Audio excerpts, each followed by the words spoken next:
but ultimately his bones are going to be made by running that football and moving those chains and scaring the living hell out of defenses because he's such an electrifying athlete. That's how I view him. Yeah, I don't really have any concerns about Lamar Jackson when it comes to the playoffs. Now, is it a conversation? Absolutely. I mean, he was so good the back end of his first season and then last year that we are now going to put him in a very kind of small box with, we don't really, we want to watch what you do in the regular season because you're amazing, but now it's going to be about how you perform in the postseason. That's how good the beginning of his career has been. I want to go back to last year because we do need to put context on that game against the Tennessee Titans. And we've talked about it a little bit. You guys have both mentioned it. But first of all, they went down 14-0. The Ravens went down 14-0 within like a quarter. That team, style-wise, is not built to play from behind. They are built to get up 7-0 or 10-3 and just allow that explosive offense and run game to pound you away. So them going down 14-0 had nothing to do with Lamar. Their first drive of the game, they go right down the field, and he hits Mark Andrews with the ball. Not a great throw, but it goes off his hands, intercepted. Second of all, they had 4 drops. Like that obviously is a big deal in any game, let alone the playoffs. Mark Ingram was hurt. He was coming off that calf injury, so their run game was subpar. And then Derrick Henry had like 200 yards rushing. So they did not lose that playoff game because of Lamar Jackson. They lost that playoff game because of all the people and pieces around Lamar Jackson. So that's why I don't have concerns about him. Also, this team, this organization drafts and develops very well. I mean, this is one of the few teams in the NFL organization-wise that you can know year in and year out. Since their inception, they've been a really good organization. So he's going to have so many opportunities. It's also important to point out, like, Peyton Manning and Drew Brees and Aaron Rodgers, they didn't win their first playoff game until their 6th season. Lamar just had his first year as a starter. And so I have zero concerns. I actually think, Max, him admitting that they were somewhat looking ahead, I think it's a great sign of maturity. It's a great sign of development for him to be able to be like, you know what, that was a learning process for me. It was, but the reason I use that as evidence for why I am concerned, again, I think he can do it. I think he will do it.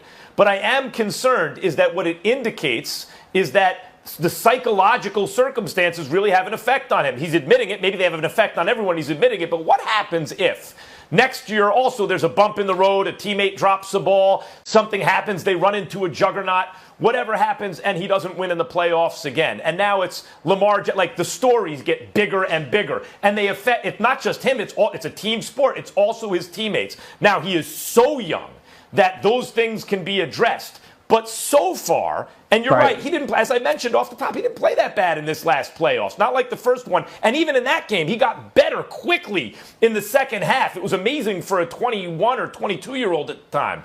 So it's not so much that he can't do it or that it's all on him. It's that it becomes a story. And then how does it affect him? Because what we can say is he's not as good as he's normally been in the playoffs so far. And he needs to elevate to lead his team. And that's kind of why I said, like, the regular season.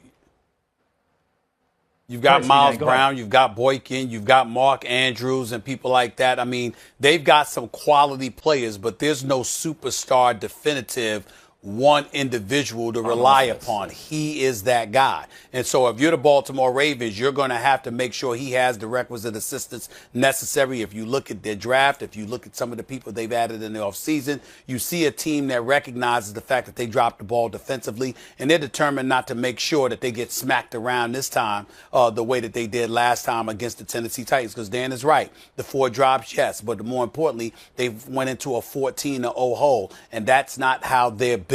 But in the end, let's face reality. We don't expect Lamar Jackson to be as good as Patrick Mahomes throwing the football. We don't even expect him to be as good as Deshaun Watson throwing the football. And so when you look at it from that perspective, what are you expecting from him? To move the chains, to scare the living hell out of defenses, to make sure you compromise defenses by having people to stay home and spy on him because of his ability to run the football. We also got to pay attention to Mark Ingram and what you're going to get out of him as well. All of those things are question marks. And the fact that you have those question marks about so many things involving the Baltimore Ravens literally means taking some of the heat off of him. We expect Baltimore to be in the postseason. We But what expect if them it's to be not? one of the top 2 or 3 teams in the AFC. Well, if they don't, then you've come up short. If But I it's don't think not, anybody expects that from them. Stephen A. and Dan, if it's not, my point is this, and I know it's a different sport and it's not the same thing, but like James Harden is still an all-star in the playoffs, but he's an MVP in the regular season. And the reason his team hasn't won a championship is when they've needed him to be an MVP in the playoffs, he hasn't been. So Lamar Jackson's an MVP in the regular season. He has to be more sometimes than an all-star in the playoffs if his teammates need that kind of leadership. He needs to do, and so that's where I start to not say he can't do it or he won't do it, but are my antenna up a little bit? They are. No, I'm concerned. Yeah, but Harden has been in the NBA for a decade, and Lamar Jackson is in his third season. Sure. And that's why it's fair that it's a conversation. But there's no evidence. Like if he had a poor performance this past year, we're probably having a little different vantage point, and that's why it's fair that it's a conversation. I would say this: the question for me with Lamar Jackson is not will he perform in the playoffs. It's when you're not at your best, which what he was not individually and their football team against the Titans last year. When you're not at your best, can you still find a way to do something above all means to win that game? Because that's what the great quarterbacks do. When they have their C game, or they need to go score 40 against somebody because their defense stinks, or they do have the 4 or 5 drops. Are you good enough? Are you great enough to overcome all that stuff? And that's when you enter a different conversation. And that's what probably the one thing I'll look at Lamar back into the season, into the playoffs next year. Mm-hmm.